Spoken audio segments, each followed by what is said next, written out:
Happy Phoenix Moon, dear friends. The moon crossed over the Phoenix Point this evening from Scorpio to Sagittarius. That is always a relief. That is always an upliftment once a month. And this month specifically, because not only did we have a Scorpio waning moon weekend, it was also a half moon, so the moon in square with the sun in Aquarius. What a yanking thing.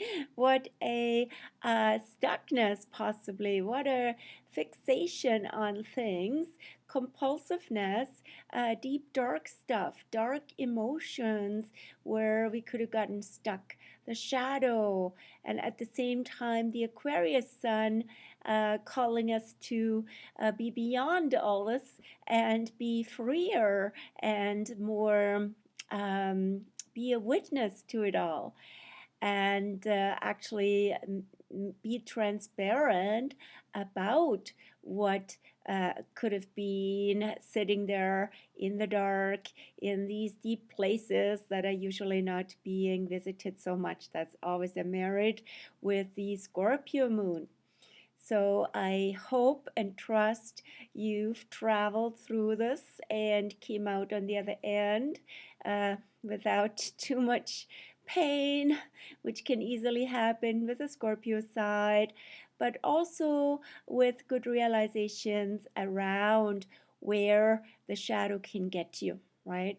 And what this has to do with emotional, maybe even childhood trauma and so on, right?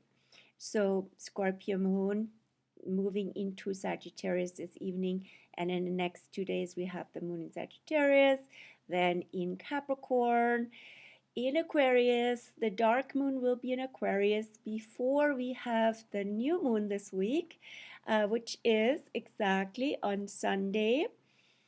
So it's at the beginning of next week on Sunday at 11:36 p.m. So the night from Sunday to Monday will be on Monday the 20th for anywhere east of Pacific Standard Time. And it will be a cuspy new moon. Cuspy new moon with the new moon at 1 degree and 21 minutes of Pisces just at the onset, because the sun only enters Pisces on the 18th, and the day 1/2 days after we have that new moon. And it will be a new moon sort of coming out of and being on the other side of Saturn. So look at this, right? Saturn at the tail end of Aquarius, the new moon at the very beginning of Pisces. And so totally cuspy, and also in a way resolving and releasing the Saturn in Aquarius phase, which we have had since spring equinox 2020. Even in preparation for the new moon, there will be first the sun passing Saturn this week. That will be on the 16th, on Thursday. The sun passes Saturn once a year, and that is usually also quite a freeing up of energy after having had quite a sense of restraint and being held back, fears and old conditioning and all kinds of limitations that can come, and authority issues can come up with Saturn, especially even in combination with the sun, because both have to do with authority. With Saturn is more the authority via laws and rules and morality and such, and with the sun it's the creative authority. So in other words, a creative expression, being the author of your book of life. And so the sun passes Saturn. That is always actually something to celebrate. And after the sun has passed Saturn, 3 days later, we have the new moon. So a lot is going on this week leading up to the new moon. It's quite a packed week. It's also, as I said, a cuspy week from Aquarius to Pisces. What is the energy of that cusp anyway? I call it many names. One would be resonance point. Resonance and syncing up with people or energies that you feel in resonance with, you much rather be in sync with, right? It's like playing in a band or dancing or any kind of vibe where you're going into coherence with, right? And into entrainment, some people say, right? We are connecting, we're relaxing, and we having the sense of we are all in this together and we are one. So that energy field, it's also, I call it also the Kuan Yin point.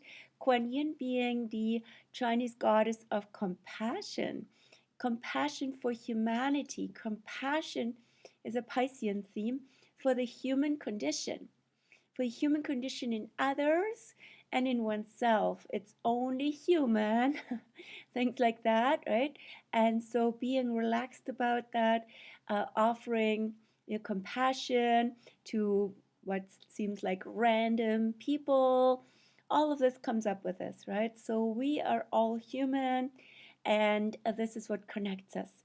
So a lot of this comes up on this cusp, and if you're born this mid-February, right, especially 18th, 19th, 20th, right, on the cusp, this is quite a life theme for you, of course. And coherence, compassion, syncing, and with one another. And yeah, so compassion for humanity is something we really need a lot these days. Prayers, blessings, coming together in meditation, and offering from that place of connectedness um, beautiful and helpful and healing energies to those who are in need of this. And the new moon can be also quite a signature for that as well. As I said, the new moon comes with Saturn, it's past Saturn, right? So this is also a great time right now, before the new moon, if you will, would be even more synced, or for the rest of the time, as long as Saturn is still in Aquarius, which will be the next full moon, the 7th of March. That's when Saturn enters Pisces. And it would be a great time now to do a review, some inventory of the phase of the last 3 years about Saturn in Aquarius. What could be questions around that? What were my experiences with humanity, with systems, with society, with friends, with groups? What did I learn? What was the maturation, the initiation around that, right? And where am I positioned now after this? Likely there would have been also lots of judgment coming up, and experiences of separation, segregation in Aquarius, as we have seen. And how could we be in the face of all of that? Often also coming out of the notion to protect, to guard Saturn, or fear, all Saturn, right? Out of that notion, having these experiences of limitations, or feeling more like, yep, I gotta protect myself from these people and from these influences and so on. So, what was your learning experience? And what was your learning experience with systems, with science, which is also about Aquarius? Lots to reflect on. And we've seen tons of discussions around all this, right? Where do you stand now, and who are your peers? And how do you see humanity after this experience and experiment, if you will, right? Because Saturn also is about tests. It's a test, has been a test for humanity, and has been lots of tests in the last 3 years. Now, what else is going on? There are a few pairings in this Valentine's week. We are still, planetary pairings I'm talking about, we are still integrating the one from last week when Mercury at the very end of Capricorn met Pluto. That was on Friday the 10th, just before entering Aquarius on the 11th. So that already brought us into lots of deep, dark information, mental processes, shadow work, all of this, right? And it led over to the Scorpio moon. So all of that compounded over the weekend, and we're still processing this Mercury Pluto piece. Also, Pluto at the end of Capricorn before finally actually entering Aquarius for the first time, I should say, and I kept saying, for the first time on March 23rd until June 11th, and then retreating back to Capricorn for some unfinished business before finally entering Aquarius Pluto well on January 20th, 2024.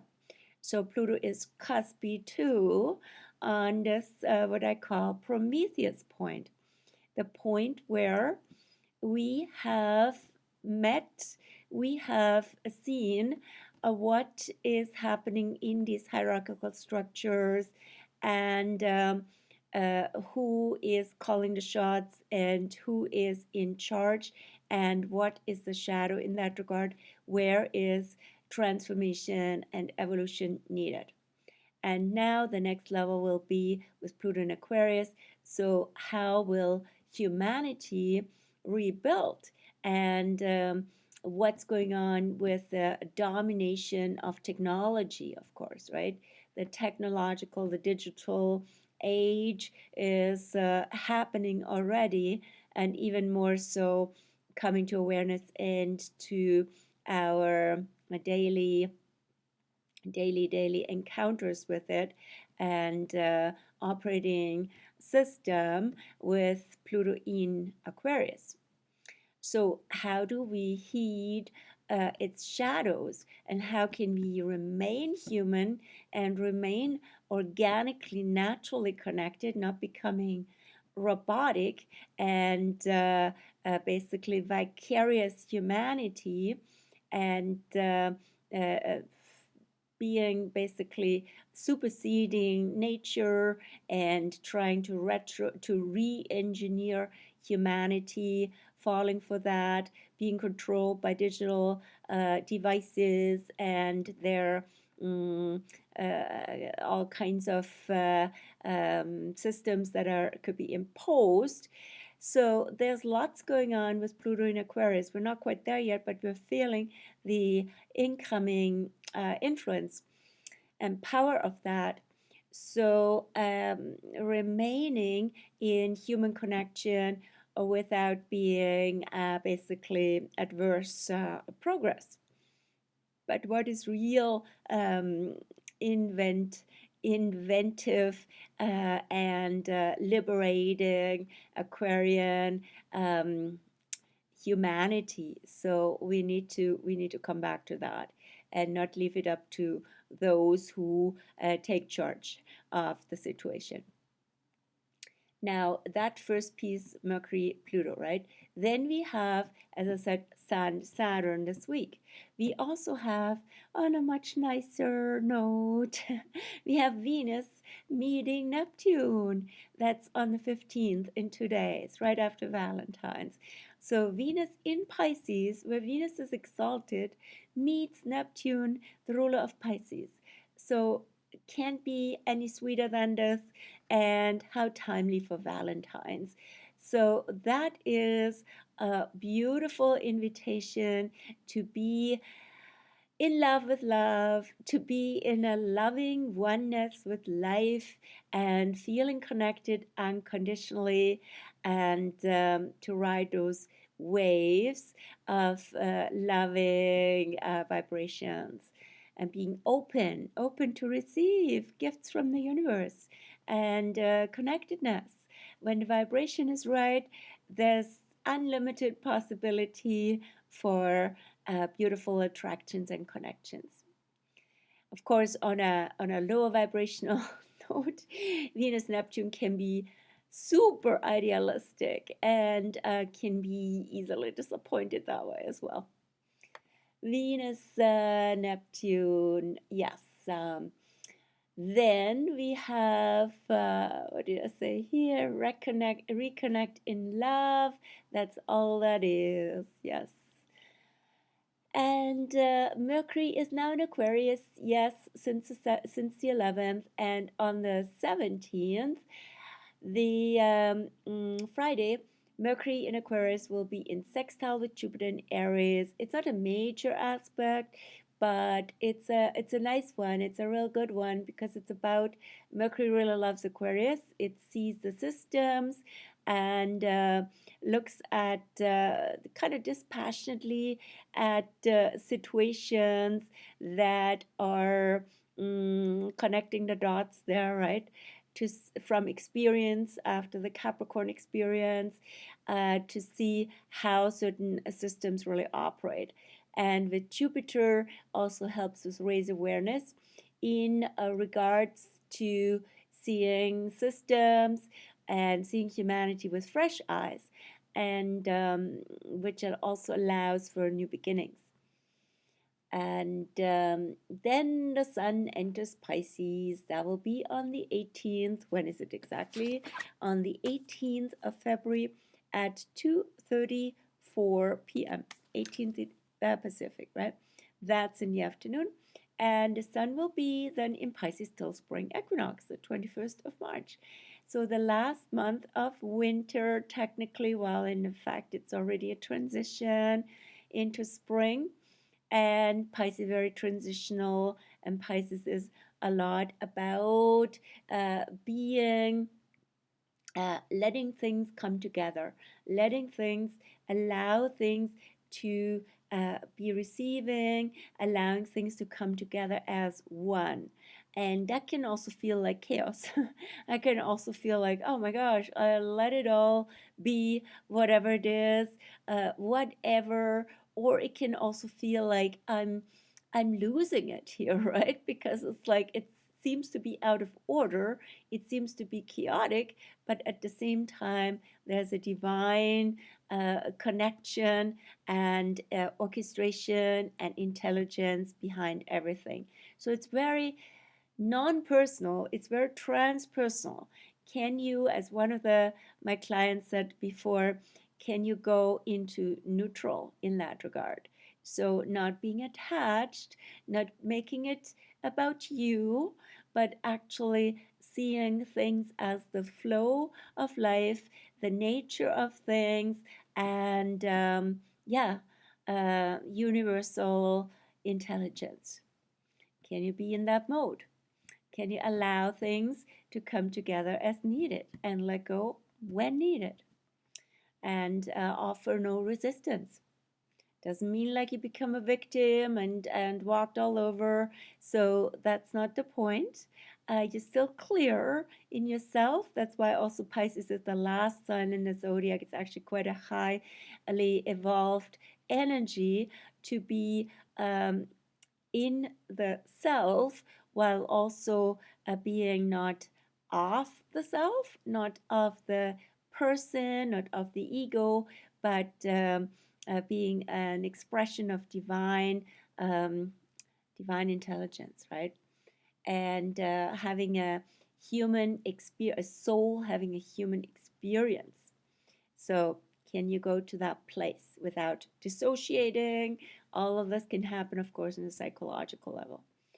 And then on February 19th, as I said, one day into Pisces, we have already the Pisces, cuspy Pisces new moon next to Saturn and for Aquarius. We're all in this together, and we are navigating, hopefully, in higher vibrations. This energy that is currently going on. So we're not getting sort of pulled pulled under by the waves of overwhelm and inundation of media, especially media also is a Piscean phenomenon, but we are uh, cultivating our vibration in a positive way, and we are connecting with one another in this regard, and we're connecting to higher dimensions. So wonderful time for intentional with Saturn, right?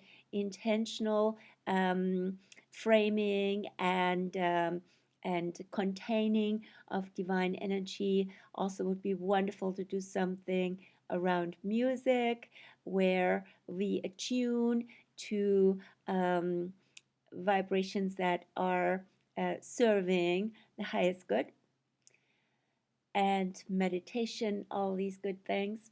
And then also on the 19th, Venus enters Aries. Venus is now in Pisces, as I said, and she will meet Neptune on the 15th. And then 4 days later, because it's end of Pisces, 4 days later, she already goes into Aries until March 16th. So that is also a shift into more fierceness. Aries is like Venus in Aries, like fierce love, and also being more present, showing up with your love, and being brave with putting it out there and attracting through being courageous. Venus will be in Aries, as I said, till March 16th, where she will meet Jupiter and Chiron. More about that in the Astro News blog for that, and also probably in the next Astro News video. I leave it with this and wish you a beautiful week, Valentine's week, and into the first degree 1.5 degrees of Pisces, new moon on Sunday evening, which, by the way, is also Shivaratri. So I wrote a little blog about that too. Shivaratri will be the night from the 18th to the 19th, always the dark night, the dark moon night before the new moon. In Pisces is Shivaratri in the Hindu tradition. So it's the night of Shiva, the dance with the formless. Shiva is the formless, and it is also known as the destroyer rebuilder. There's a Pluto association with that. So, what is it that is coming back, just like a new moon, like the Shiva moon, the first sliver of the moon, after having gone through darkness, death of something, decay, and slaying maybe of old ways of being. So, can we allow this transformation and transmutation to happen and come back in a purified way, in a purged and purified new form? And it's a dance with the formless and the dark. So, I wish you well for this week with all that it brings. It's quite a spectrum this time. And see you next week for the astro weather via video. Take care.